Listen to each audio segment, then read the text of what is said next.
大家好. Everyone, we all have known that bilateral relations between China and Indonesia have been going well for many years, not only between the two state governments, but also the dynamics between the people themselves. But when exactly did it all started? Historians believe ever since Indonesia's monarchies are still on the throne, the Chinese have had their expeditions to the southeast to expand their commerce.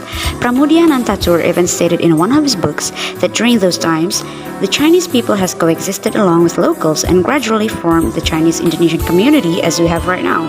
Culture, traditions, beliefs to habits, and languages has embedded to our daily life as an Indonesian, probably without us even noticing it.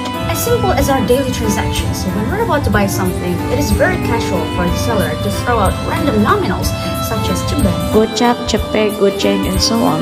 We of course recognize its meaning, but have you ever wondered what language was it from?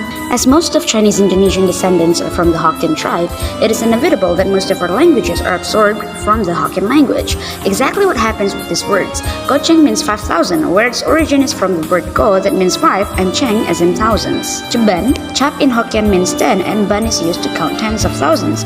Every Lunar New Year, every inch of town are filled with red and gold ornaments, along with Chinese New Year jingles and lanterns. The cultural assimilation between the Chinese and Indonesian can be seen through Cap Gomeh in Singkawang, a city in Kalimantan Barat that is well known for Dayak culture. It is called the Tatung Parade, which involves performing a pain-defying supernatural ability by studying themselves with sharp objects. It is a mix of the ancient Taoism beliefs and also the animism of Indonesian culture back then.